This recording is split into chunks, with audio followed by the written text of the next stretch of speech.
Dear friends, എല്ലാവർക്കും PSC പ്രസത്തിലേക്ക് സ്വാഗതം. ഇന്ന് നമ്മൾ 5ാം ക്ലാസ്സിലെ ബേസിക് സയൻസിൽ നിന്നുള്ള 6ാമത്തെ ചാപ്റ്ററാണ് പഠിക്കാൻ പോകുന്നത്. അപ്പോൾ നമ്മുടെ ചാനൽ ആദ്യമായിട്ട് കാണുന്നത്, അതുപോലെ തന്നെ സബ്സ്ക്രൈബ് ചെയ്യാതെ കാണുന്ന ആരെങ്കിലും ഉണ്ടെങ്കിൽ എല്ലാവരും സബ്സ്ക്രൈബ് ചെയ്ത് കാണുക. അതുപോലെ നിങ്ങളുടെ കമൻറ്റുകൾ കമൻറ്റ് ബോക്സിലിടുക.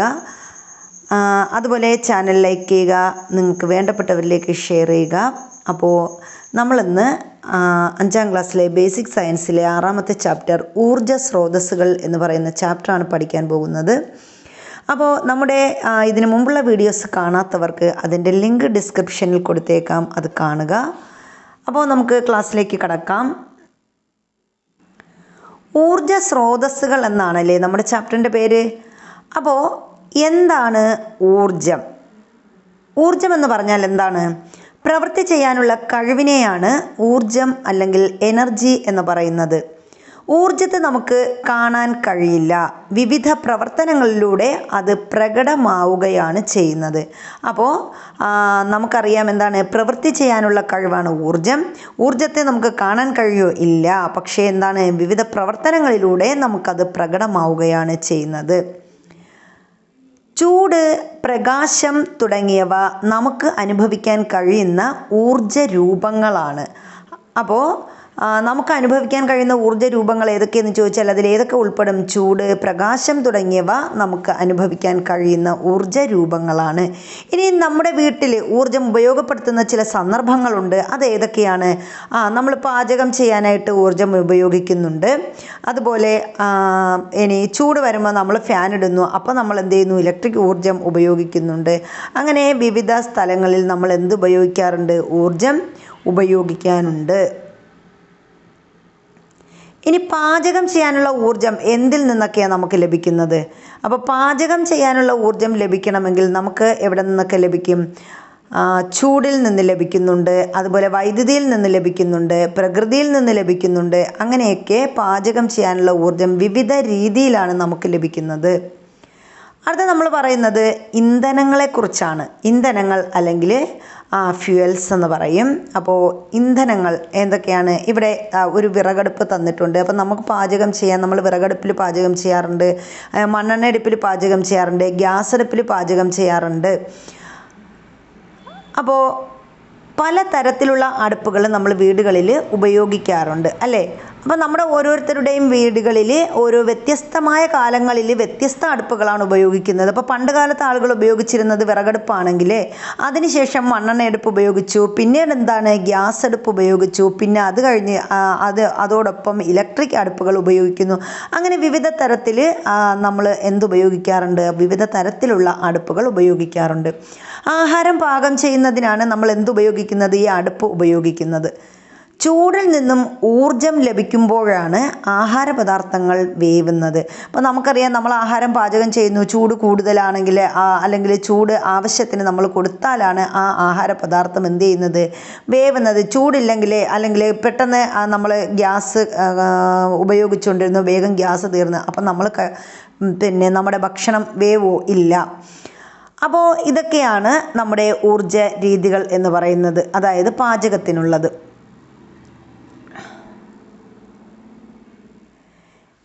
കത്തുമ്പോൾ താപം പുറത്തുവിടുന്ന വസ്തുക്കളെ നമ്മൾ എന്തെന്ന് പറയും? ഇന്ധനങ്ങൾ എന്നാണ് പറയുന്നത്. അപ്പോൾ പ്രധാനപ്പെട്ട ഇന്ധനങ്ങൾ ഏതൊക്കെയാണ്? അല്ലെങ്കിൽ ഏതൊക്കെ വസ്തുക്കളാണ് നമ്മൾ ഇന്ധനങ്ങളായി ഉപയോഗിക്കുന്നത്? വിറക്, മണ്ണെണ്ണ, LPG, പെട്രോൾ, ഡീസൽ, കൽക്കരി തുടങ്ങിയ ധാരാളം വസ്തുക്കൾ നമ്മൾ എന്തായിട്ട് ഉപയോഗിക്കാറുണ്ട്?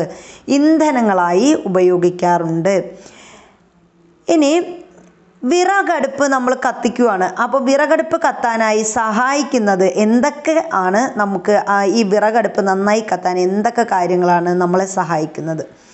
അപ്പോൾ ഒന്ന് നമ്മൾ എന്താണ്? വിറകടുപ്പ് ഇവിടെ തന്നിട്ടുണ്ട്. വിറകടുപ്പ് കുഴൽ വെച്ച് ഊതുന്നു. അപ്പോൾ വിറകടുപ്പിന് എന്തൊക്കെ വേണം? വിറക് വേണം. ഇനി ആവശ്യത്തിന് ഓക്സിജൻ വേണം. എന്നാൽ മാത്രമേ എന്ത് ചെയ്യത്തുള്ളൂ? ഇത് പിന്നെ ആവശ്യത്തിന് നമുക്ക് ഓക്സിജനൊക്കെ കിട്ടി വിറകടുപ്പ് നന്നായിട്ട് കത്തുകയുള്ളൂ. ഇനി എന്തിനാണ് കുഴൽ ഉപയോഗിച്ച് ഊതുന്നത് എന്ന് പറഞ്ഞിട്ടുണ്ട്. അപ്പോൾ എന്തിനാ കുഴൽ ഉപയോഗിച്ച് ഊതുന്നത്? നമുക്ക് കത്താൻ ആവശ്യമായ വായു ലഭ്യമാക്കുന്നത് ഈ കുഴലിലൂടെ അടുപ്പിലേക്ക് എത്തും അല്ലേ. ആ കത്താൻ ആവശ്യമായിട്ടുള്ളത് എന്താണ്? ഓക്സിജനാണ്. അപ്പോൾ അത് നമ്മൾ ഊതുമ്പോൾ ആ ഊതിലൂടെ ആ വായു എവിടെ എത്തും? അടുപ്പിലോട്ടെത്തും. ഒരേ വലിപ്പമുള്ള 2 മെഴുകുതിരികൾ എടുക്കുക, രണ്ടും കത്തിച്ച് വയ്ക്കുക, ഗ്ലാസ് കൊണ്ട് ഒരു മെഴുകുതിരി മൂടുക, 2 മെഴുകുതിരികളും നിരീക്ഷിക്കുക, അവയ്ക്ക് എന്ത് സംഭവിച്ചു എന്ന് ചോദിച്ചിട്ടുണ്ട്. അപ്പം നമുക്കറിയാം എന്താണ്, നമ്മൾ ഒരു പരീക്ഷണമാണിത്. അപ്പം 2 മെഴുകുതിരി കത്തി വെച്ചിട്ട് ഒന്നിനെ ഗ്ലാസ് കൊണ്ട് മൂടി. അപ്പോൾ അവിടെ എന്തില്ല? അവിടെ ഓക്സിജൻ കഴിഞ്ഞു. അപ്പോൾ ഓക്സിജൻ നിന്നു. അപ്പോൾ അത് അണഞ്ഞു. സ്വാഭാവികമായിട്ടും അത് അണഞ്ഞു. ഇനി ഓക്സിജൻ ഉള്ള മെഴുകുതിരി എന്ത് ചെയ്യുന്നു? കത്തിക്കൊണ്ട് ഇരിക്കും. അതുപോലെയാണ് അടുപ്പ് ഉപയോഗിക്കുമ്പോൾ എന്തൊക്കെയാണ് നമുക്ക് കത്തുമ്പോൾ ഉണ്ടാകുന്ന താപോർജ്ജം മുഴുവൻ ഉപയോഗപ്പെടുത്താൻ ആവുന്നുണ്ടോ എന്നാണ് ചോദിച്ചിരിക്കുന്നത്. അപ്പോൾ താപനഷ്ടം കുറയ്ക്കാൻ എന്തെല്ലാം ചെയ്യാം? അപ്പോൾ അതിനുള്ള കാര്യങ്ങൾ എന്തൊക്കെയാണ് നമുക്ക് ചെയ്യാൻ പറ്റുന്നത്? പാത്രത്തിനും അടുപ്പിനും ഇടയിൽ വിടവ് കുറവാകണം. കാരണം എന്താ? ഓക്സിജൻ ഉണ്ടെങ്കിൽ മാത്രമേ, ആവശ്യത്തിന് ഓക്സിജൻ എത്തണം, എന്നാൽ മാത്രമേ എന്ത് ചെയ്യത്തുള്ളൂ? അടുപ്പ് വേണ്ട വിധത്തിൽ കത്തത്തുള്ളൂ. ഇനി വിറവിൻ്റെ അളവ് കുറച്ച് കൊടുക്കണം.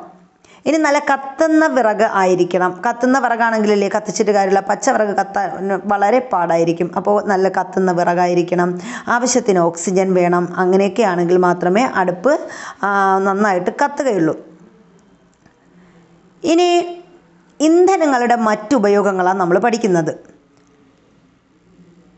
അപ്പോൾ എന്തൊക്കെയാണ്? ബസ്, ലോറി, മണ്ണുമാന്തി യന്ത്രം തുടങ്ങിയ വലിയ വാഹനങ്ങളിൽ പൊതുവെ ഡീസലാണ് ഇന്ധനമായി ഉപയോഗിക്കുന്നത്. അപ്പം നമുക്കറിയാം ഡീസൽ വാഹനങ്ങളുണ്ട്, അതുപോലെ പെട്രോൾ വാഹനങ്ങളുണ്ട്, അങ്ങനെ പലതരത്തിലുള്ള വാഹനങ്ങൾ, ഇലക്ട്രിക് വാഹനങ്ങളുണ്ട്, ഇതൊക്കെയുണ്ട്. എന്നാൽ കാറ്, ഓട്ടോറിക്ഷ തുടങ്ങിയ ചെറിയ വാഹനങ്ങളിൽ പെട്രോളും ഡീസലും ഗ്യാസും ഉപയോഗിക്കുന്നുണ്ട്. ഫാക്ടറികളിൽ കൽക്കരി, ഗ്യാസ്, നാഫ്ത തുടങ്ങിയവ ഉപയോഗിക്കുന്നു. വിമാനങ്ങളിലാണെങ്കിലോ ജെറ്റ് ഫ്യുവലാണ് ഇന്ധനമായി ഉപയോഗിക്കുന്നത്. അപ്പോൾ വിമാനങ്ങളിൽ ഉപയോഗിക്കുന്ന ഇന്ധനം ഏതെന്ന് ചോദിച്ചാൽ ഏതാണ്? ജെറ്റ് ഫ്യുവലാണ് വിമാനങ്ങളിൽ ഉപയോഗിക്കുന്ന ഇന്ധനം. ഫാക്ടറികളിൽ എന്തൊക്കെ ഉപയോഗിക്കാറുണ്ട്? കൽക്കരി ഉണ്ട്, ഗ്യാസ് ഉണ്ട്, നാഫ്ത ഇവ ഉപയോഗിക്കുന്നു. ഇനി വലിയ വാഹനങ്ങളിലാണെങ്കിൽ ബസ്, ലോറി, മണ്ണുമാന്തി യന്ത്രം പോലുള്ള വലിയ വാഹനങ്ങളിൽ ഡീസൽ ഇന്ധനമായിട്ട് ഉപയോഗിക്കുന്നു. ഇനി ചെറിയ വാഹനങ്ങളായ കാറ്, ഓട്ടോറിക്ഷ തുടങ്ങിയ വാഹനങ്ങളിൽ പെട്രോളും ഡീസലും ഗ്യാസും എന്തായിട്ട് ഉപയോഗിക്കാറുണ്ട്? ഇന്ധനങ്ങളായിട്ട് ഉപയോഗിക്കാറുണ്ട്. ഇനി ഉറവിടങ്ങൾ, ഈ പെട്രോൾ, ഡീസൽ തുടങ്ങിയവ പെട്രോൾ പമ്പിലെത്തുന്നത് എങ്ങനെയാണ് എന്ന് അന്വേഷിച്ചറിയാൻ പറഞ്ഞിട്ടുണ്ട്. അപ്പോൾ ഭൂമിക്ക് അടിയിൽ നിന്ന് ലഭിക്കുന്ന ക്രൂഡ് ഓയിൽ സംസ്കരിച്ചാണ് ഇവ ഉണ്ടാക്കുന്നത്. അപ്പം നമ്മൾ നോക്കുമ്പോൾ പെട്രോൾ പമ്പിൽ എന്തുണ്ട്? പെട്രോളുണ്ട്, അതുപോലെ ഡീസലുണ്ട്. ഇതൊക്കെ എങ്ങനെയാണ് അവിടെ എത്തുന്നതെന്ന് ചോദിച്ചാൽ നമ്മുടെ ഭൂമിക്ക് അടിയിൽ നിന്ന് ലഭിക്കുന്ന ക്രൂഡ് ഓയിൽ സംസ്കരിച്ചാണ് നമ്മൾ എന്തുണ്ടാക്കുന്നത്? പെട്രോള്, ഡീസൽ മുതലായവ ഉണ്ടാക്കുന്നത്. ഇനി എങ്ങനെയാണ് ഈ ക്രൂഡ് ഓയിൽ രൂപപ്പെടുന്നത്? എങ്ങനെയാണ്? ലക്ഷക്കണക്കിന് വർഷങ്ങൾക്ക് മുമ്പ് മണ്ണിനടിയിൽ അകപ്പെട്ടു പോയ ജൈവ വസ്തുക്കളിൽ നിന്നാണ് കൽക്കരി, ക്രൂഡ് ഓയിൽ, പ്രകൃതിവാതകം എന്നിവയുണ്ടാകുന്നത്. അപ്പോൾ കൽക്കരി, ക്രൂഡ് ഓയിൽ, അതുപോലെ പ്രകൃതിവാതകം ഇവയൊക്കെ ഉണ്ടാകുന്നത് എങ്ങനെയാണ്? ലക്ഷക്കണക്കിന് വർഷങ്ങൾക്ക് മുമ്പ് മണ്ണിനടിയിൽ അകപ്പെട്ടു പോയ ജൈവ വസ്തുക്കളിൽ നിന്നാണ് ഈ പറഞ്ഞ പെട്രോളും ഡീസലും കൽക്കരിയും പ്രകൃതിവാതകവും ഒക്കെ ഉണ്ടാകുന്നത്. നിത്യജീവിതത്തിൽ ഉപയോഗിക്കുന്ന ഇന്ധനങ്ങളായ പെട്രോൾ, ഡീസൽ, മണ്ണെണ്ണ എന്നിവയും പാചകത്തിന് ഉപയോഗിക്കുന്ന LPGയും ക്രൂഡ് ഓയിൽ ശുദ്ധീകരിക്കുമ്പോൾ ലഭിക്കുന്ന ചില ഉൽപ്പന്നങ്ങളാണ്. അപ്പോൾ ക്രൂഡ് ഓയിൽ ശുദ്ധീകരിച്ച് ലഭിക്കുന്ന ഉൽപ്പന്നങ്ങൾ ഏതൊക്കെയെന്ന് ചോദിച്ചാൽ നമുക്ക് ഏതൊക്കെ പറയാൻ കഴിയും? പെട്രോള്, ഡീസൽ, മണ്ണെണ്ണ എന്നിവ. പിന്നെന്താണ്? പാചകത്തിന് ഉപയോഗിക്കുന്ന LPG ഇവയൊക്കെ എന്ത് ശുദ്ധീകരിച്ച് ലഭിക്കുന്ന ഉൽപ്പന്നങ്ങളാണ്? ക്രൂഡ് ഓയിൽ ശുദ്ധീകരിച്ച് ലഭിക്കും. അപ്പോൾ നമുക്ക് കിട്ടുന്ന ഉൽപ്പന്നങ്ങളാണ്. ഇനി ഇതാണ് എണ്ണക്കിണർ. ഇവിടെ ചിത്രം തന്നിട്ടുണ്ട്. ഇതാണ് എണ്ണക്കിണർ. ഇവിടെ നിന്നാണ് നമ്മൾ എന്ത് ചെയ്യുന്നത്? പെട്രോളിയം ഖനനം ചെയ്ത് എടുക്കുന്നത്. ഇനി ഈ കിട്ടുന്ന എണ്ണക്കിണറിൽ നിന്ന് കിട്ടുന്ന ഈ എണ്ണ നമ്മൾ എന്ത് ചെയ്യും? ഈ എണ്ണ ശുദ്ധീകരണശാലയിൽ കൊണ്ടുപോയി അതിനെ എന്ത് ചെയ്യും? റിഫൈനറികളിൽ വെച്ച് ശുദ്ധീകരിച്ചെടുക്കും. ഇനി എന്താണ്? അതിനുശേഷം ആ പെട്രോള്, ഡീസൽ ഇവ എവിടെ എത്തും? നമ്മൾ ഈ കാണുന്ന പെട്രോൾ പമ്പിലെത്തും. അത് കഴിഞ്ഞ് ഗ്യാസ് സിലിണ്ടർ, ഈ LPG സിലിണ്ടർ നമുക്ക് എവിടെ കിട്ടും? ഈ സിലിണ്ടറിൽ വരും. ഇത് നമ്മൾ വീട്ടിൽ പാചകത്തിനായിട്ട് ഉപയോഗിക്കും. അപ്പോൾ ഇങ്ങനെയാണ് നമുക്ക് എന്ത് കിട്ടുന്നത്? നമ്മൾ ഉപയോഗിക്കുന്ന പെട്രോളായാലും ഡീസലായാലും ഗ്യാസ് ഇവയൊക്കെ നമുക്ക് ലഭ്യമാകുന്നത്. ഡീസൽ, വൈദ്യുതി എന്നിവ പ്രചാരത്തിലാകുന്നതിന് മുമ്പ് തീവണ്ടി, കപ്പൽ തുടങ്ങിയവ ഓടിക്കാനും വ്യവസായശാലകൾ പ്രവർത്തിപ്പിക്കാനും കൽക്കരിയാണ് ഇന്ധനമായി ഉപയോഗിച്ചിരുന്നത്. അപ്പോൾ ആദ്യകാലങ്ങളിൽ കൂടുതലായിട്ട് ട്രെയിനുകളിൽ ഉപയോഗിച്ചിരുന്നത് കൽക്കരിയാണ് ഇന്ധനമായിട്ട് ഉപയോഗിച്ചിരുന്നത്. അതുപോലെ തന്നെ കപ്പൽ ഓട്ടുന്നതിനും എന്താണ് ഉപയോഗിച്ചിരുന്നത്? കൽക്കരിയാണ് ഉപയോഗിച്ചിരുന്നത്. അതുപോലെ വ്യവസായശാലകൾ, ഫാക്ടറികളിൽ പ്രവർത്തിപ്പിക്കാനായിട്ടും കൽക്കരിയാണ് എന്തായിട്ട് ഉപയോഗിച്ചിരുന്നത്? ഇന്ധനമായിട്ട് ഉപയോഗിച്ചിരുന്നത്. എന്നാൽ ഇപ്പോൾ താപവൈദ്യുത നിലയങ്ങളിലാണ് കൽക്കരി പ്രധാനമായും ഉപയോഗിക്കുന്നത്. അപ്പോൾ നിലവിൽ എന്താണ് കൽക്കരി പ്രധാനമായിട്ട് ഉപയോഗിക്കുന്നത് എവിടെയാണ്? താപവൈദ്യുത നിലയങ്ങളിലാണ് കൽക്കരി പ്രധാനമായിട്ടും ഉപയോഗിക്കുന്നത്. ലക്ഷക്കണക്കിന് വർഷങ്ങൾക്ക് മുമ്പ് ഭൂമിയിൽ ജീവിച്ചിരുന്ന ജീവികളുടെ അവശിഷ്ടങ്ങളിൽ നിന്നാണ് ഫോസിൽ ഇന്ധനങ്ങൾ രൂപപ്പെട്ടത്. അപ്പോൾ ഫോസിൽ ഇന്ധനങ്ങൾ എന്ന് പറഞ്ഞാൽ എന്താണ്? ലക്ഷക്കണക്കിന് വർഷങ്ങൾക്ക് മുമ്പ് ഭൂമിയിൽ ജീവിച്ചിരുന്ന ജീവികളുടെ അവശിഷ്ടങ്ങളെയാണ് നമ്മൾ ഫോസിൽ ഇന്ധനങ്ങൾ എന്ന് പറയുന്നത്. ഈ ഫോസിൽ ഇന്ധനങ്ങൾ രൂപപ്പെട്ടത് ഈ ഭൂമിയിൽ ജീവിച്ചിരുന്ന ജീവികളുടെ അവശിഷ്ടങ്ങളിൽ നിന്നാണ്. ഇവ ഉപയോഗിക്കുന്നതിനനുസരിച്ച് തീർന്നുകൊണ്ടിരിക്കും. അപ്പോൾ നമ്മൾ ഏതൊരു വസ്തുവായാലും ഉപയോഗിക്കുന്നതിനനുസരിച്ച് തീർന്നുകൊണ്ടേയിരിക്കും അല്ലേ? അപ്പോൾ ഇവയെ പുതുക്കാൻ കഴിയാത്ത ഊർജ്ജ സ്രോതസ്സുകൾ എന്ന് പറയുന്നു. നോൺ റിന്യൂവബിൾ എനർജി സോഴ്സ് എന്നാണ് നമ്മൾ ഏതിനെ പറയുന്നത്? ഈ ഫോസിൽ ഇന്ധനങ്ങളെ പറയുന്നത്. അപ്പോൾ ഇതിനെ അല്ലെങ്കിൽ നമ്മൾ പറയും പുതുക്കാൻ കഴിയാത്ത ഊർജ്ജ സ്രോതസ്സുകൾ എന്ന് അറിയപ്പെടുന്നത് ഏതാണ്? അല്ലെങ്കിൽ പാരമ്പര്യ ഊർജ്ജ സ്രോതസ്സുകൾ എന്ന് അറിയപ്പെടുന്നത് ഏതാണ്? നമ്മുടെ ഫോസിൽ ഇന്ധനങ്ങളാണ്. അപ്പോൾ ഇനി ഇവിടെ ഒരു ഫോസിൽ ഇന്ധനങ്ങൾ ഇവിടെ ഒരു ഫ്ലോ ചാർട്ട് തന്നിട്ടുണ്ട്. അപ്പോൾ ഫോസിൽ ഇന്ധനങ്ങളിൽ നിന്ന് എന്തൊക്കെ നമുക്ക് കിട്ടുന്നത്? പ്രകൃതിവാതകം. ഫോസിൽ ഇന്ധനങ്ങൾ എന്ന് പറഞ്ഞാൽ ഏതൊക്കെയാണ്? പ്രകൃതിവാതകം, ക്രൂഡ് ഓയിൽ, കൽക്കരി എന്നിവയാണ് ഫോസിൽ ഇന്ധനങ്ങൾ എന്ന് പറയുന്നത്. അപ്പോൾ ഈ പ്രകൃതിവാതകം അല്ലെങ്കിൽ ഈ ക്രൂഡ് ഓയിലിനെ നമ്മൾ വീണ്ടും എന്താക്കിയെടുക്കുന്നു? ക്രൂഡ് ഓയിലിൽ നിന്ന് നമുക്ക് എന്തൊക്കെ ലഭിക്കുന്നു? പെട്രോൾ ഉണ്ടാകുന്നു, ഡീസൽ ഉണ്ടാകുന്നു, പ്രകൃതിവാതകം ഉണ്ടാകുന്നു, അല്ലെങ്കിൽ LPG, ഗ്യാസ്, അങ്ങനെയുള്ള നിരവധി വാതകങ്ങൾ ക്രൂഡ് ഓയിലിൽ നിന്ന് നമ്മൾ ശുദ്ധീകരിച്ചെടുക്കുന്നു. മണ്ണെണ്ണ, ഇതൊക്കെ ഇതിൽ നിന്ന് ലഭിക്കുന്നതാണ്. ഇനി ഇന്ധനങ്ങളുടെ വ്യത്യസ്ത രൂപങ്ങൾ. അപ്പം നമ്മൾ ഇതുവരെ പലതരം ഇന്ധനങ്ങൾ ഏതൊക്കെയാണെന്നാണ് പറഞ്ഞത്. ഇനി അവയിൽ ചില ഇന്ധനങ്ങൾ നമ്മൾ പറഞ്ഞായിരുന്നു. അവയിൽ ചിലത് ഏതൊക്കെയാണ്? വിറകുണ്ട്, അതുപോലെ മണ്ണെണ്ണ, diesel, petrol, jet fuel, naphtha, കൽക്കരി, LPG തുടങ്ങിയവ പ്രധാനപ്പെട്ട ഇന്ധനങ്ങളാണെന്ന് നമ്മൾ പഠിച്ചു. ഇനി ഇതുകൂടാതെ മറ്റ് ഇന്ധനങ്ങളും കണ്ടെത്തി ഏതെല്ലാം അവസ്ഥയിലാണെന്നതിനനുസരിച്ച് കൂട്ടങ്ങളാക്കാൻ പറഞ്ഞിട്ടുണ്ട്. അപ്പോൾ നമുക്കറിയാം എന്താണ്? ഖരാവസ്ഥയിലുള്ള ഇന്ധനങ്ങളുണ്ട്, ദ്രാവകാവസ്ഥയിലുള്ള ഇന്ധനങ്ങളുണ്ട്, വാതകാവസ്ഥയിലുള്ള ഇന്ധനങ്ങളും ഉണ്ട്. അപ്പോൾ ഖര അവസ്ഥയിലാണെങ്കിൽ നമുക്ക് പറയാം ഏതൊക്കെയാണ്? കൽക്കരി, വിറക്, ഇതെല്ലാം എന്താണ്? ഖര അവസ്ഥയിലുള്ള ഇന്ധനങ്ങളാണ്. ഇനി ദ്രാവക അവസ്ഥയിലോട്ട് വരുമ്പോൾ ഏതൊക്കെയാണ്? പെട്രോള്, ഡീസല്, മണ്ണെണ്ണ, ഇതൊക്കെ എന്താണ്? ജെറ്റ് ഫ്യൂവൽ, ഇതൊക്കെ നമ്മുടെ ദ്രാവക അവസ്ഥയിലുള്ള ഇന്ധനങ്ങളാണ്. ഇനി വാതകാവസ്ഥയിലോട്ട് വരികയാണെങ്കിൽ ഏതൊക്കെ നമുക്ക് പറയാം? LPG, ഗ്യാസ്, ഇതൊക്കെ എന്താണ്?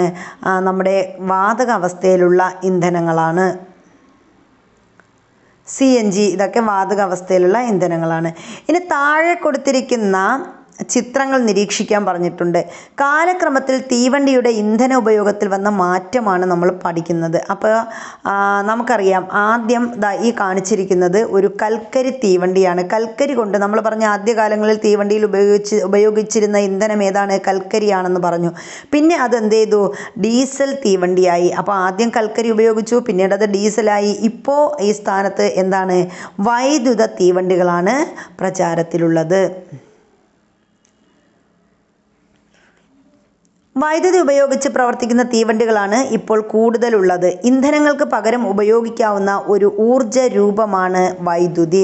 അപ്പോൾ ഇന്ധനങ്ങൾക്ക് പകരം ഉപയോഗിക്കാവുന്ന ഒരു ഊർജ്ജ രൂപം ഏതെന്ന് ചോദിച്ചാൽ നമുക്ക് പറയാം വൈദ്യുതിയാണ്. വൈദ്യുതി ഇല്ലാത്ത ജീവിതം നമുക്കൊന്ന് സങ്കല്പിക്കാൻ പോലും കഴിയില്ല.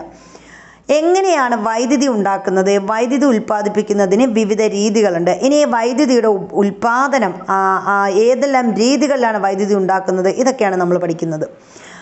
അതിലൊന്നാമത്തേതാണ് ജലവൈദ്യുതി അഥവാ ഹൈഡ്രോ ഇലക്ട്രിസിറ്റി എന്ന് പറയുന്നത്. അപ്പോൾ നമുക്ക് നോക്കാം. ഇവിടെ ഒരാൾ ഒരു എന്താണ് ഉപകരണം നിർമ്മിച്ചിരിക്കുന്ന ആ ഒരു ചിത്രമാണ് തന്നിട്ടുള്ളത്. ഇതൊരു ജലചക്രമാണ് ഈ തന്നിരിക്കുന്നത്.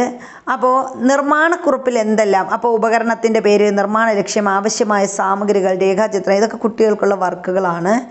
അപ്പോൾ ഇവിടെ എന്താണ്, എങ്ങനെയാണ് ജലചക്രം കറങ്ങിയത്, വെള്ളം വീഴുന്നതിൻ്റെ ശക്തി കറക്കത്തിനെ സ്വാധീനിക്കുന്നുണ്ടോ, വെള്ളം നിറച്ച കുപ്പിയുടെ ഉയരം മാറ്റിയാൽ കറക്കത്തിൻ്റെ വേഗതയ്ക്ക് മാറ്റം വരുമോ. ഇനി ഇത് നമ്മൾ ഇവിടെ ഒരു എന്താണ് അണക്കെട്ടാണ് ഈ കാണിച്ചിരിക്കുന്നത്. അപ്പോൾ ഇവിടെ എങ്ങനെയാണ് ഇവിടെ നിന്ന് ജലവൈദ്യുതി ഉണ്ടാക്കുന്നത്, അതിനുള്ള ഒരു ചിത്രമാണ് അവിടെ തന്നത്. കെട്ടി നിർത്തിയ ജലത്തിൻ്റെ ഊർജം ഉപയോഗപ്പെടുത്തിയാണ് ജലവൈദ്യുതി ഉൽപ്പാദിപ്പിക്കുന്നത്. അപ്പോൾ നമുക്കറിയാം നമ്മുടെ കേരളത്തിൽ ധാരാളം അണക്കെട്ടുകളുണ്ട്. അപ്പോൾ എന്തിനു വേണ്ടിയിട്ടാണ് ഈ അണക്കെട്ടുകൾ എന്നാണ് നമ്മൾ പറയുന്നത്. കെട്ടി നിർത്തിയ ജലത്തിൻ്റെ ഊർജം ഉപയോഗപ്പെടുത്തിയാണ് ജലവൈദ്യുതി ഉൽപ്പാദിപ്പിക്കുന്നത്. അതിനുവേണ്ടി വെള്ളത്തെ അണക്കെട്ടുകളിൽ തടഞ്ഞു നിർത്തുന്നു. ഇത് ആവശ്യാനുസരണം താഴേക്ക് പതിപ്പിച്ച് വലിയ ടർബൈനുകൾ കറക്കി ജനറേറ്ററുകൾ പ്രവർത്തിപ്പിച്ചാണ് വൈദ്യുതി ഉൽപ്പാദിപ്പിക്കുന്നത്. അപ്പോൾ എങ്ങനെയാണ് വൈദ്യുതി ഉൽപ്പാദിപ്പിക്കുന്നതെന്ന് മനസ്സിലായല്ലോ. അപ്പോൾ നമ്മൾ എന്ത് ചെയ്യുന്നു, അണക്കെട്ടുകളിൽ നിന്ന് കെട്ടി നിർത്തിയിരിക്കുന്ന വെള്ളത്തിൽ എന്ത് ചെയ്യുന്നു, ആവശ്യാനുസരണം ആ വെള്ളത്തിൽ താഴേക്ക് പതിപ്പിച്ച് വലിയ ടർബൈനുകൾ കറക്കി ജനറേറ്റർ പ്രവർത്തിപ്പിച്ചാണ് വൈദ്യുതി ഉൽപ്പാദിപ്പിക്കുന്നത്. ഇനി കാറ്റിൽ നിന്നും വൈദ്യുതി ഉൽപ്പാദിപ്പിക്കുന്നുണ്ട്. നമുക്ക് ഒരു ഓലപ്പമ്പരം നമ്മൾ ഇട്ടിട്ട് നമ്മൾ അത് കൊണ്ട് ഓടിക്കഴിഞ്ഞാൽ ആ കാറ്റിൻ്റെ സ്പീഡിനനുസരിച്ച് എന്ത് ചെയ്യും, ഈ ഓലപ്പമ്പരം കറങ്ങും. അപ്പോൾ അതുപോലെയാണ് കാറ്റാടിപ്പാടങ്ങൾ. കാറ്റാടിപ്പാടത്തിൽ കാറ്റിൻ്റെ ശക്തി കൂടുന്നതിനനുസരിച്ച് ഇത് എന്ത് ചെയ്യും, കറങ്ങിക്കൊണ്ടിരിക്കും. അപ്പോൾ നമുക്ക് എന്ത് കിട്ടും, വൈദ്യുതി കിട്ടും കാറ്റിൽ നിന്ന്. കാറ്റിന് വസ്തുക്കളെ ചലിപ്പിക്കാനുള്ള കഴിവുണ്ട്. ഈ കഴിവ് ഉപയോഗപ്പെടുത്തി നമുക്കും വൈദ്യുതി ഉൽപ്പാദിപ്പിക്കാം. ഇതിനുള്ള കാറ്റിൽ നിന്ന് വൈദ്യുതി ഉൽപ്പാദിപ്പിക്കുന്നതിനുള്ള ഉപകരണമാണ് കാറ്റാടി യന്ത്രം അല്ലെങ്കിൽ വിൻഡ് മില്ലെന്ന് പറയും. വിൻഡ് മില്ലിൻ്റെ പങ്കകൾ കറങ്ങുമ്പോൾ അതുമായി ബന്ധപ്പെടുത്തിയ ടർബൈൻ കറങ്ങുന്നു. അപ്പോൾ ഇതാണ് വില്ല് മില്ലിൻ്റെ നമ്മുടെ ഈ കാറ്റാടി യന്ത്രത്തിൻ്റെ ഇതാണ് ഇതിൻ്റെ എന്താണ് ഒരു വിൻഡ് എന്ന് പറയുന്നത്. അപ്പോൾ ഇത് എന്ത് ചെയ്യുന്നു, ഈ വിൻഡ് മില്ല് പങ്കകൾ കറങ്ങുമ്പോൾ എന്ത് ചെയ്യുന്നു, അതുമായി ബന്ധപ്പെടുത്തിയ ടർബൈൻ കറങ്ങുന്നു. ഈ ഊർജം ഉപയോഗിച്ച് ജനറേറ്റർ പ്രവർത്തിപ്പിച്ചാണ് എന്ത് ചെയ്യുന്നത്, കാറ്റിൽ നിന്ന് വൈദ്യുതി ഉൽപ്പാദിപ്പിക്കുന്നത്. പിന്നെ വളരെ വളരെ പ്രധാനപ്പെട്ടതാണ്, PSC ഒരുപാട് തവണ ചോദിച്ചിട്ടുള്ള ഒരു ക്വസ്റ്റ്യനാണ് അടുത്തത്. കേരളത്തിൽ കാറ്റിൽ നിന്ന് വൈദ്യുതി ഉൽപ്പാദിപ്പിക്കുന്ന പ്രധാനപ്പെട്ട സ്ഥലങ്ങൾ എവിടെയൊക്കെയാണ്? അപ്പോൾ കേരളത്തിൽ കാറ്റിൽ നിന്ന് വൈദ്യുതി ഉൽപ്പാദിപ്പിക്കുന്നത് രാമക്കൽമേട്, കഞ്ചിക്കോട്, അട്ടപ്പാടി എന്നിവിടങ്ങളിൽ നിന്നാണ് കേരളത്തിൽ കാറ്റിൽ നിന്ന് വൈദ്യുതി ഉൽപ്പാദിപ്പിക്കുന്നത്. അപ്പോൾ ഏതൊക്കെ സ്ഥലങ്ങളാണ്? രാമക്കൽമേട്, കഞ്ചിക്കോട്, അട്ടപ്പാടി എന്നിവിടങ്ങളിലാണ് കേരളത്തിൽ എന്തുപയോഗിക്കുന്നത്, കാറ്റിൽ നിന്ന് വൈദ്യുതി ഉൽപ്പാദിപ്പിക്കുന്ന സ്ഥലങ്ങൾ. എന്തുകൊണ്ടായിരിക്കും ഇവിടെ കാറ്റാടി യന്ത്രങ്ങൾ സ്ഥാപിച്ചത്? എന്താണ്? മനുഷ്യൻ പണ്ട് മുതലേ ഉപയോഗപ്പെടുത്തിയിട്ടുള്ള ഊർജ രൂപമാണ് കാറ്റ് എന്ന് പറയുന്നത്. സമുദ്രങ്ങളിലൂടെയും നദികളിലൂടെയുമുള്ള യാത്രയ്ക്ക് കാറ്റിൻ്റെ ശക്തി ഉപയോഗിച്ചിരുന്നു. കൊടുങ്കാറ്റിന് വളരെയധികം ഊർജമുള്ളതിനാൽ ഇവ കടുത്ത നാശനഷ്ടങ്ങൾ ഉണ്ടാക്കും. ഇന്ന് കാലാവസ്ഥാ മുന്നറിയിപ്പിലൂടെ ഇത്തരം കാറ്റുകളുടെ സാധ്യത മുൻകൂട്ടി അറിയാനാവും. മുന്നറിയിപ്പുകൾക്കനുസരിച്ച് കരുതലെടുത്താൽ അപകടവും നാശനഷ്ടവും കുറയ്ക്കാനാവും. ഇനി കാറ്റിൽ നിന്ന് നമ്മൾ എന്താണ് ഊർജം ഉൽപ്പാദിപ്പിച്ചു. അതുപോലെ നമുക്ക് എന്തിൽ നിന്ന് ഊർജം ഉൽപ്പാദിക്കാൻ കഴിയും? സൂര്യപ്രകാശത്തിൽ നിന്നും ഊർജം ലഭിക്കുന്നുണ്ട്. അപ്പോൾ സൂര്യപ്രകാശം ലഭിക്കുന്ന സ്ഥലത്ത് ഒരു സ്റ്റീൽ പാത്രം വെച്ചാൽ എന്താണ് അവസ്ഥ? കുറച്ച് സമയം കഴിയുമ്പം ആ പാത്രത്തിന് നല്ല ചൂട് അനുഭവപ്പെടും അല്ലേ? അപ്പോൾ പാത്രത്തിൽ കുറച്ച് വെള്ളം കൂടി ഒഴിച്ചാൽ എന്ത് സംഭവിക്കും? ആ വെള്ളം തിളയ്ക്കും. അപ്പോൾ ഏതെല്ലാം രീതിയിലാണ് സൂര്യപ്രകാശത്തിലെ ഊർജം ഉപയോഗപ്പെടുത്തുന്നത്? അപ്പോൾ നമുക്കറിയാം, നമ്മൾ തുണി കഴുകി സൂര്യൻ്റെ പ്രകാശത്തിൽ വെട്ടത്തിലിട്ട് കഴിഞ്ഞാൽ എന്ത് ചെയ്യും? പെട്ടെന്ന് ആ തുണി ഉണങ്ങിക്കിട്ടും അല്ലേ? അപ്പോൾ അതിലുള്ള വെള്ളമൊക്കെ മാറി പെട്ടെന്ന് ആ തുണി ഉണങ്ങിക്കിട്ടും. ഇനി നമ്മൾ അതുപോലെ വസ്തുക്കൾ ഉണക്കാൻ വേണ്ടിയിട്ട്, അതുപോലെ തുണി മാത്രമല്ല മറ്റ് പലതരത്തിലുള്ള വസ്തുക്കൾ ഉണക്കുന്നതിന് വേണ്ടിയിട്ട് കറണ്ട് നമ്മളിപ്പോൾ സോളാർ എനർജിയൊക്കെ ഉപയോഗിക്കാറുണ്ടല്ലോ. അങ്ങനെ പല രീതിക്ക് നമ്മൾ സൂര്യപ്രകാശം ഉപയോഗപ്പെടുത്തുന്നുണ്ട്. സൗരോർജ്ജത്തിലെ താപം ഉപയോഗപ്പെടുത്തുന്ന ഉപകരണങ്ങൾ ഏതൊക്കെയാണ്? അതാണ് സോളാർ കുക്കറുകളും സോളാർ വാട്ടർ ഹീറ്ററുകളുമാണ്. അപ്പോൾ സൗരോർജ്ജത്തിലെ താപം ഉപയോഗപ്പെടുത്തുന്ന ഉപകരണങ്ങൾ ഏതൊക്കെയെന്ന് ചോദിച്ചാൽ സോളാർ കുക്കറുകളുണ്ട്, സോളാർ വാട്ടർ ഹീറ്ററുകളും ഉണ്ട്. അപ്പോൾ ഇവിടെ തന്നിട്ടുണ്ട്, ഇതാ ഈ കാണിച്ചിരിക്കുന്നതാണ് സോളാർ കുക്കർ എന്ന് പറയുന്നത്. അപ്പോൾ ഇനി ഇവിടെ എന്താണ്? സോളാർ വാട്ടർ ഹീറ്ററാണ് ഇത്. താഴെ കാണുന്ന ചിത്രങ്ങളിലെ ഉപകരണങ്ങളെ തിരിച്ചറിയാൻ പറഞ്ഞിട്ടുണ്ട്. അപ്പോൾ ഇവിടെ എന്താണ്? സോളാറിലുള്ള കാൽക്കുലേറ്റർ തന്നിട്ടുണ്ട്. ഇതുപോലെ എന്താണ് നമ്മുടെ സോളാറിലെ പിന്നെ വൈദ്യുതി ഉൽപ്പാദിപ്പിക്കുന്നത് തന്നിട്ടുണ്ട്. ഇനി സോളാർ പിന്നെ വിളക്ക്. അപ്പോൾ ഇതൊക്കെ ആണ് ഈ ചിത്രത്തിൽ തന്നിരിക്കുന്നത്. ഇവയ്ക്ക് പ്രവർത്തിക്കാൻ ആവശ്യമായ ഊർജം ലഭിക്കുന്നത് എവിടെ നിന്നാണ്? അപ്പോൾ ഇവയിലുള്ള സൗരോർജ്ജ പാനലുകൾ സൂര്യപ്രകാശത്തെ എന്താക്കി മാറ്റുന്നു? വൈദ്യുതിയാക്കി മാറ്റുന്നു. അങ്ങനെയാണ് നമുക്ക് സൂര്യപ്രകാശത്തിൽ നിന്ന് എന്ത് ലഭിക്കുന്നത്? വൈദ്യുതോർജ്ജം ലഭിക്കുന്നത്. സൗരോർജ്ജ പാനലിലുള്ള സൗരോർജ്ജ സെല്ലിൽ സൂര്യപ്രകാശം പതിക്കുമ്പോൾ വൈദ്യുതി ഉൽപ്പാദിപ്പിക്കപ്പെടുന്നു. അപ്പോൾ സൂര്യനിൽ നിന്ന് വൈദ്യുതി ഉൽപ്പാദിപ്പിക്കുന്നത് എങ്ങനെയാണ്? സൗരോർജ്ജ പാനലിലുള്ള സൗരോർജ്ജ സെല്ലിൽ സൂര്യപ്രകാശം പതിക്കുമ്പോൾ എന്ത് ചെയ്യുന്നു? വൈദ്യുതി ഉൽപ്പാദിപ്പിക്കുന്നു. അതുകൊണ്ടാണ് നമ്മൾ സൗരോർജ്ജ പാനലുകൾ എന്ത് ചെയ്യുന്നത്? ടെറസിൻ്റെ മണ്ടയിലൊക്കെ സ്ഥാപിക്കുന്നത്. അപ്പോൾ അവിടെ നിന്ന് നേരിട്ട് എന്ത് ചെയ്യുന്നു? സൂര്യപ്രകാശം പതിക്കുമ്പോൾ നമുക്ക് ആവശ്യമായ വൈദ്യുതി ലഭിക്കും. വീടുകളിലും സ്ഥാപനങ്ങളിലും സൂര്യപ്രകാശത്തിൽ നിന്ന് വൈദ്യുതി ഉൽപ്പാദിപ്പിക്കുന്ന സംവിധാനങ്ങൾ ഇപ്പോൾ വ്യാപകമായിട്ട് ഉപയോഗിക്കുന്നുണ്ട്. ഇനി അടുത്ത് നമ്മൾ പറയുന്നത് വൈദ്യുത വാഹനങ്ങളാണ്. പച്ച നിറത്തിലുള്ള നമ്പർ പ്ലേറ്റോട് കൂടിയ വാഹനങ്ങളാണ് ഏത്? വൈദ്യുതി കൊണ്ട് പ്രവർത്തിക്കുന്ന വാഹനങ്ങൾ എന്ന് പറയുന്നത്. അപ്പോൾ നമ്മൾ ശ്രദ്ധിക്കുക, ചിലപ്പോൾ ഇങ്ങനെയും ചോദിക്കാം, വൈദ്യുതി കൊണ്ട് പ്രവർത്തിക്കുന്ന വാഹനങ്ങൾ ഏത് കളറിലാണ് എന്ന് ചോദിക്കാം. അപ്പോൾ എന്താണ്? പച്ച നിറത്തിലുള്ള വാഹനങ്ങളാണ് വൈദ്യുതി കൊണ്ട് പ്രവർത്തിപ്പിക്കുന്ന വാഹനങ്ങൾ എന്ന് പറയുന്നത്. അവയുടെ പ്രത്യേകതകൾ എന്തൊക്കെയാണ്?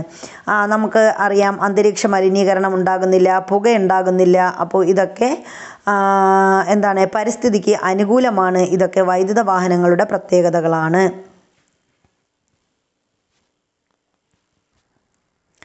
അടുത്ത നമ്മൾ പറയുന്നത് പുതുക്കാൻ കഴിയുന്ന ഊർജ്ജ സ്രോതസ്സുകളെ കുറിച്ചാണ്. അതായത് നമുക്ക് വീണ്ടും എന്ത് ചെയ്യാം? ഉപയോഗിക്കാൻ കഴിയുന്ന ഊർജ്ജ സ്രോതസ്സുകൾ. അപ്പോൾ അതേതൊക്കെയാണ്? സൂര്യപ്രകാശം, കാറ്റ്, തിരമാല തുടങ്ങിയ ഊർജ്ജ സ്രോതസ്സുകളുടെ പ്രത്യേകതയാണ് എന്ത്? ഇവ പുതുക്കാൻ കഴിയുന്ന ഊർജ്ജ സ്രോതസ്സുകളാണ്. അതായത് ഉപയോഗിച്ച് തീർന്നാൽ വീണ്ടും നമുക്ക് എന്ത് ചെയ്യാം? ഈ സ്രോതസ്സുകൾ വീണ്ടും നമുക്ക് അത് വീണ്ടും ഉപയോഗിച്ചു കൊണ്ടേയിരിക്കാം. തിരമാലയൊക്കെ എന്താണ്? പ്രകൃതി ഉള്ളിടത്തോളം കാലമുണ്ടാകും. അപ്പോൾ ഈ ഭൂമി ഉള്ളിടത്തോളം കാലമുണ്ടാകും. അപ്പോൾ ഇതിൽ നിന്നൊക്കെ നമുക്ക് എന്ത് ചെയ്യാൻ പറ്റും? പിന്നെ എനർജി ഉപയോഗിക്കാവുന്നതാണ്. സൂര്യപ്രകാശം, കാറ്റ്, തിരമാല തുടങ്ങിയവ ഉപയോഗിക്കുന്നതിനനുസരിച്ച് തീർന്നു പോകുന്നവയല്ല. ഇവ പുതുക്കാൻ കഴിയുന്ന ഊർജ്ജ സ്രോതസ്സുകളാണ്. ഈ ഊർജ്ജ സ്രോതസ്സുകൾ വായു മലിനീകരണം ഉണ്ടാക്കുന്നില്ല. അപ്പോൾ ഇതിൻ്റെ പ്രത്യേകത എന്ന് പറഞ്ഞാൽ എന്താണ്? വായു മലിനീകരണം ഉണ്ടാകുന്നില്ല എന്നതാണ് സൂര്യപ്രകാശം, കാറ്റ്, തിരമാല എന്നിവ ഉപയോഗിച്ചുണ്ടാക്കുന്ന ഊർജ്ജ സ്രോതസ്സുകളുടെ പ്രത്യേകത എന്ന് പറയുന്നത്. അതുകൊണ്ട് തന്നെ ഇവയെ നമ്മൾ എന്തെന്ന് പറയുന്നു? പുതുക്കാൻ കഴിയുന്ന ഊർജ്ജ സ്രോതസ്സുകൾ. പാരമ്പര്യ ഇതര ഊർജ്ജ സ്രോതസ്സുകൾ ഏതൊക്കെ എന്ന് ചോദിച്ചാലും സൂര്യപ്രകാശം, കാറ്റ്, തിരമാല എന്നിവയാണ്. ഇനി നമ്മളിവിടെ തന്നിട്ടുണ്ട് എന്താണ്? ബയോഗ്യാസ്. നമ്മുടെ കൊച്ചിൻ എയർപോർട്ട്, ഈ ബയോഗ്യാസിൻ്റെ പ്രത്യേകത എന്താണെന്നാണ് നമ്മൾ പറയുന്നത്. ഈ കാണിച്ചിരിക്കുന്നത് കൊച്ചിൻ എയർപോർട്ടാണ്. കാണാത്തവർക്ക് കാണാം. അപ്പോൾ ഇതാണ് നമ്മുടെ കൊച്ചിൻ എയർപോർട്ട് എന്ന് പറയുന്നത്. പൂർണ്ണമായും സൗരോർജ്ജം കൊണ്ട് പ്രവർത്തിക്കുന്ന ലോകത്തിലെ ആദ്യത്തെ വിമാനത്താവളമാണ് കൊച്ചിയിലേത്. അപ്പോൾ ഇതും ഒരു ക്വസ്റ്റ്യനായിട്ട് ചോദിച്ചിട്ടുണ്ട്. PSCയുടെ PYQ ആണിത്. എന്താണ്? പൂർണ്ണമായും സൗരോർജ്ജം കൊണ്ട് പ്രവർത്തിക്കുന്ന ലോകത്തിലെ ആദ്യത്തെ വിമാനത്താവളം ഏതാ? നമ്മുടെ കൊച്ചി വിമാനത്താവളമാണ്. ഈ അന്താരാഷ്ട്ര വിമാനത്താവളത്തിൻ്റെ മുഴുവൻ പ്രവർത്തനങ്ങൾക്കും ആവശ്യമുള്ള വൈദ്യുതി ഉൽപ്പാദിപ്പിക്കുന്നത് സൗരോർജ്ജ പാനലുകൾ ഉപയോഗിച്ചാണ്. അപ്പോൾ ഇവിടെ എന്താ ചെയ്യുന്നത്? ഇവിടത്തേക്ക് ആവശ്യമായ മുഴുവൻ വൈദ്യുതിയും ഉൽപ്പാദിപ്പിക്കുന്നത് എങ്ങനെയാ? സൗരോർജ്ജ പാനലുകൾ ഉപയോഗിച്ചിട്ടാണ്. അപ്പോൾ അതാണ് നമ്മുടെ കൊച്ചിൻ എയർപോർട്ട് എന്ന് പറയുന്നത്. ഇനി നമ്മൾ അടുത്ത് നമ്മൾ പഠിക്കുന്നത് ബയോഗ്യാസിനെ കുറിച്ചാണ്. നോക്കാം. പാരിസ്ഥിതിക പ്രശ്നങ്ങൾ ഉണ്ടാക്കുന്ന ജൈവ മാലിന്യങ്ങളിൽ നിന്ന് ഇന്ധനം ഉണ്ടാക്കാം. ഇങ്ങനെ ഉണ്ടാക്കുന്ന വാതക ഇന്ധനത്തെയാണ് നമ്മൾ എന്തെന്ന് പറയുന്നത്? ബയോഗ്യാസ് എന്ന് പറയുന്നത്. അപ്പം നമുക്ക് പരിസ്ഥിതി മലിനീകരണം ഉണ്ടാക്കുന്ന, നമുക്ക് പാരിസ്ഥിതിക പ്രശ്നങ്ങൾ ഉണ്ടാക്കുന്ന വസ്തുക്കളെയൊക്കെ നമുക്ക് എന്ത് ചെയ്യാം? ആവശ്യമായിട്ട് ഉപയോഗിച്ച് നമുക്ക് അതിൽ നിന്ന് ഇന്ധനം ഉണ്ടാക്കാം. ആ ഇന്ധനത്തെയാണ് നമ്മൾ ബയോഗ്യാസ് എന്ന് പറയുന്നത്. അപ്പോൾ നമ്മുടെ സ്കൂളിലും വീട്ടിലും ബയോഗ്യാസ് പ്ലാന്റ് സ്ഥാപിക്കുന്നതിനുള്ള ഗുണങ്ങളുണ്ട്. അപ്പോൾ ആ ഗുണങ്ങൾ എന്തൊക്കെയാണ്? ഒരു ബയോഗ്യാസ് പ്ലാന്റിൻ്റെ പ്രവർത്തന രീതിയാണ് ഇവിടെ തന്നിരിക്കുന്നത്. അപ്പോൾ ഊർജ്ജോൽപാദനത്തിനുള്ള വ്യത്യസ്ത വഴികൾ നമ്മൾ പരിചയപ്പെട്ടു. അപ്പോൾ അതിലൊരു ഇതാണ് നമ്മുടെ ബയോഗ്യാസ് എന്ന് പറയുന്നത്. ഇനി താഴെ നൽകിയിരിക്കുന്ന മാർഗങ്ങളും ഊർജ്ജോൽപാദനത്തിന് ഉപയോഗപ്പെടുത്തുന്നുണ്ട്. അപ്പോൾ എന്തൊക്കെയാണ്? നമ്മുടെ ഡീസൽ, കൽക്കരി താപനിലയങ്ങൾ. അപ്പോൾ ഡീസൽ താപനിലയങ്ങളുണ്ട്, അതുപോലെ കൽക്കരി താപനിലയങ്ങളുണ്ട്. തിരമാലയിൽ നിന്ന് ഊർജം ഉപയോഗിക്കുന്നുണ്ട് നമ്മൾ. അതുപോലെ ഭൂതാപോർജം എന്ന് പറഞ്ഞാൽ എന്താണ്? ഭൂമിക്കടിയിൽ നിന്ന് താപം, ഭൂമിക്കടിയിലെ താപം നമ്മൾ ഉപയോഗപ്പെടുത്തിയിട്ട് എന്ത് ചെയ്യുന്നുണ്ട്? ഊർജം ഉൽപ്പാദിപ്പിക്കുന്നുണ്ട്, ഭൂതാപോർജം. ഇനി അതുപോലെ അണുശക്തി ഉപയോഗിച്ചിട്ട് നമ്മൾ ഉപയോഗിക്കാറുണ്ട്? ന്യൂക്ലിയർ ഫ്യൂഷൻ, അത് അങ്ങനെ ഉപയോഗിച്ച് നമ്മൾ എന്ത് ചെയ്യാറുണ്ട്? ഊർജം ഉൽപ്പാദിപ്പിക്കുന്നുണ്ട്. ഇനി ഇവിടെ അടുത്ത് പറയുന്നത് ചൂടാറാപ്പെട്ടി. അപ്പോൾ എന്താണ് ഈ ചൂടാറാപ്പെട്ടി എന്ന് നമുക്ക് നോക്കാം. പെട്ടിയാണ് കേട്ടോ, പട്ടിയല്ല, ചൂടാറാപ്പെട്ടി. ഇന്ധന ഉപഭോഗം കുറയ്ക്കാനുള്ള ഒരു മാർഗം ഊർജ്ജ നഷ്ടം തടയലാണ്. ഭക്ഷണത്തിൻ്റെ ചൂട് നഷ്ടപ്പെടാതെ സൂക്ഷിക്കാനും പാതി വെന്ത ഭക്ഷണം പൂർണ്ണമായി വെന്ത് കിട്ടാനും ഉപയോഗിക്കുന്ന വളരെ ലളിതമായ ഒരു ഉപകരണമാണ് ചൂടാറാപ്പെട്ടി എന്ന് പറയുന്നത്. ചൂട് പുറത്തു പോകാതെ തടഞ്ഞു നിർത്തിയാണ് ഇവിടെ ഊർജം ലാഭിക്കുന്നത്. ഇതുപോലെ ഊർജ്ജ നഷ്ടം തടയുന്ന മറ്റെന്തെല്ലാം ഉപകരണങ്ങൾ വീടുകളിൽ ഉപയോഗിക്കുന്നുണ്ട്? അപ്പം നമുക്കറിയാം, നമ്മൾ ആഹാരമൊക്കെ എന്താണ്, ഇപ്പോൾ നമ്മൾ പകുതി വേവിച്ചതിന് ശേഷം എന്ത് ചെയ്യാറുണ്ട്? കുക്കറിൽ വെച്ച് നമ്മൾ അത് വേവിക്കാറുണ്ട് അല്ലേ? അത് ഫുള്ള് വെച്ചെടുക്കാറുണ്ട്. അപ്പോൾ അങ്ങനെയുള്ള വസ്തുക്കൾ നമ്മൾ വീടുകളിൽ ഉപയോഗിക്കാറുണ്ട്. ഇനി ഭാവിയുടെ ഇന്ധനങ്ങളെക്കുറിച്ചാണ് പറയുന്നത്. ഫോസിൽ ഇന്ധനങ്ങളുടെ വിവിധ ഉപയോഗങ്ങൾ ഇത്രയും നേരം നമ്മൾ പഠിച്ചു. അപ്പോൾ അതിൻ്റെ പരിമിതികൾ എന്തൊക്കെയാണെന്നാണ് നമ്മൾ അടുത്ത് പറയുന്നത്. അപ്പോൾ ഇതെന്താണ്? ഈ ഫോസിൽ ഇന്ധനങ്ങൾക്ക് പെട്രോള്, ഡീസൽ, കൽക്കരി, മണ്ണെണ്ണ ഇങ്ങനെയൊക്കെയുള്ള ഫോസിൽ ഇന്ധനങ്ങൾക്ക് എന്തുണ്ട്? ഇവക്ക് ഒരുപാട് പരിമിതികളുണ്ട്. അതിൻ്റെ പ്രത്യേകത എന്താണ്? ഇവ ഉപയോഗിച്ച് തീരുന്നതിനനുസരിച്ച് തീർന്നു പോകുന്നു. അപ്പോൾ നമ്മൾ ഉപയോഗിച്ചു കൊണ്ടിരിക്കുന്നതിനനുസരിച്ച് ഈ ഫോസിൽ ഇന്ധനങ്ങൾ അല്ലെങ്കിൽ ഈ പ്രകൃതിവാതകങ്ങളൊക്കെ എന്ത് ചെയ്യും? തീർന്നു പോകും. അപ്പോൾ ഇത് വീണ്ടും നമുക്ക് എന്ത് ചെയ്യാൻ കഴിയത്തില്ല? പുനർനിർമ്മിക്കാൻ കഴിയത്തില്ല. അത് ഇതിൻ്റെ ഒരു പോരായ്മയാണ്. അപ്പോൾ അതുകൊണ്ട് ഈ പരിമിതികളില്ലാത്ത ഊർജ്ജ സ്രോതസ്സുകളാണ് നമ്മുടെ സൂര്യപ്രകാശം, കാറ്റ്, തിരമാല തുടങ്ങിയവ. എന്നാൽ എല്ലായിടത്തും എല്ലാ കാലത്തും ഒരേപോലെ സൂര്യപ്രകാശം ലഭിക്കാറില്ല.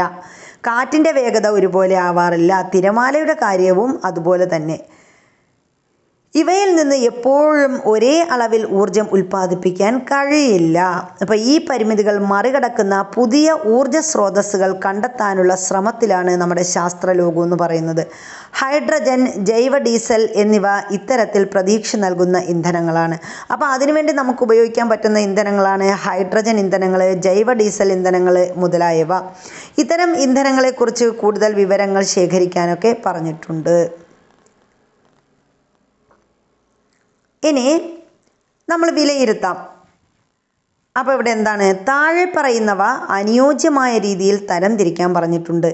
എന്ത് അടിസ്ഥാനത്തിലാണ് തരംതിരിച്ചതെന്നും എഴുതുക. അപ്പോൾ ഇവിടെ പെട്രോൾ, കൽക്കരി, സൗരോർജം, കാറ്റിൽ നിന്നുള്ള വൈദ്യുതി, ജലവൈദ്യുതി, ഡീസൽ എന്നിവ ഇവിടെ തന്നിട്ടുണ്ട്.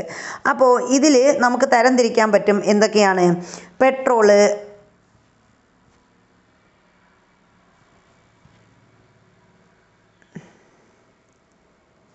പെട്രോള്, കൽക്കരി, അതുപോലെ ഏതാണ്?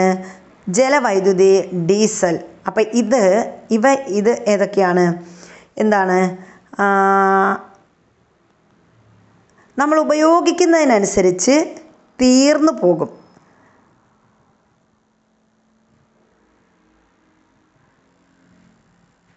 പെട്രോള്, കൽക്കരി, ഡീസൽ ഇത് മാത്രം നമ്മൾ എടുത്തു കഴിഞ്ഞാൽ, ജലവൈദ്യുതി അവിടെ നിൽക്കട്ടെ. അപ്പോൾ ഈ പെട്രോള്, ഡീസൽ, കൽക്കരി ഇത് മാത്രം നമ്മൾ എടുക്കുമ്പോൾ ഇത് എന്താണ്? ഇത് പാരമ്പര്യ ഊർജ്ജ സ്രോതസ്സുകളാണ്. അപ്പോൾ പെട്രോള്, കൽക്കരി, ഡീസൽ എന്ന് പറയുന്നത് പാരമ്പര്യ ഊർജ്ജ സ്രോതസ്സുകളിൽ വരുന്നതാണ്. അല്ലെങ്കിൽ നമുക്ക് പുതുക്കി ഉപയോഗിക്കാൻ കഴിയാത്ത ഊർജ്ജ സ്രോതസ്സുകളാണ്. ഇത് 3 ഇനി സൗരോർജ്ജം, അതുപോലെ കാറ്റിൽ നിന്നുള്ള വൈദ്യുതി, ജലവൈദ്യുതി, ഇവയൊക്കെ എന്താണ്? നമുക്ക് ഇതൊക്കെ പുതുക്കി ഉപയോഗിക്കാൻ കഴിയുന്ന പാരമ്പര്യ ഇതര ഊർജ്ജ സ്രോതസ്സുകളാണ്. തീർന്നു പോയാൽ വീണ്ടും നമുക്ക് എന്ത് ചെയ്യാൻ പറ്റും? അത് ഉപയോഗിക്കാൻ പറ്റും. അങ്ങനെയുള്ള ജലവൈദ്യുതി ആയാലും കാറ്റിൽ നിന്നുള്ള വൈദ്യുതി ആയാലും സൗരോർജ്ജമായാലും അങ്ങനെയുള്ളവയാണ്. ഇനി ക്രൂഡ് ഓയിൽ സംസ്കരിക്കുമ്പോൾ ലഭിക്കുന്ന ഉൽപ്പന്നങ്ങളെ ചേർത്ത് ആശയഭൂപടം പറഞ്ഞിട്ടുണ്ട്. അപ്പോൾ ക്രൂഡ് ഓയിൽ സംസ്കരിക്കുമ്പോൾ നമുക്ക് കിട്ടുന്ന എന്തൊക്കെയാണ്? കൽക്കരി കിട്ടുന്നുണ്ട്. കൽക്കരി, ബിറ്റുമിൻ, കൽക്കരിയുണ്ട്, ബിറ്റുമിനുണ്ട്, നാഫ്തയുണ്ട്, പിന്നെ പ്രകൃതിവാതകമുണ്ട്, LPG, ഇതൊക്കെ ക്രൂഡ് ഓയിൽ സംസ്കരിക്കുമ്പോൾ നമുക്ക് കിട്ടുന്നതാണ്. പാരാഫിന്, ഇതൊക്കെ ഇതിൽ വരുന്നതാണ്. ഇനി കുട്ടികൾക്കൂടെ ഉള്ള തുടർ പ്രവർത്തനങ്ങളാണ്. അപ്പോൾ വളരെ ചെറിയൊരു ചാപ്റ്റർ ആയിരുന്നു. അപ്പോൾ ഇത്രയുമാണ് നമ്മുടെ 5ാം ക്ലാസ്സിലെ 6ാമത്തെ ചാപ്റ്റർ എന്ന് പറയുന്നത്. അപ്പോൾ നമ്മുടെ ക്ലാസ് ഇഷ്ടപ്പെട്ടിട്ടുണ്ടെങ്കിൽ ലൈക്ക് ചെയ്യുക. അതുപോലെ നിങ്ങളുടെ കമൻറ്റുകൾ, അത് പ്രധാനമാണ്. നിങ്ങളുടെ കമൻറ്റുകൾ കമൻറ്റ് ബോക്സിൽ ഇടുക. അത് എന്താണെങ്കിലും, കമൻറ്റ് എന്താണെങ്കിലും നിങ്ങൾക്ക് പറയാം. ക്ലാസ് ഇഷ്ടപ്പെട്ടിട്ടുണ്ടെങ്കിൽ ഇഷ്ടപ്പെട്ടു അത് പറയാം. അതല്ലാന്നുണ്ടെങ്കിൽ പോരായ്മകൾ അത് ചൂണ്ടിക്കാണിക്കാം. എന്ത് പോരായ്മ ആണെങ്കിലും അത് നമ്മൾ പരിഹരിച്ച് അടുത്ത ക്ലാസ്സുകളിലൂടെ അത് പരിഹരിക്കുന്നതായിരിക്കും. അപ്പോൾ എല്ലാവർക്കും അടുത്തൊരു വീഡിയോയിൽ കാണുന്നത് വരെ താങ്ക് യു.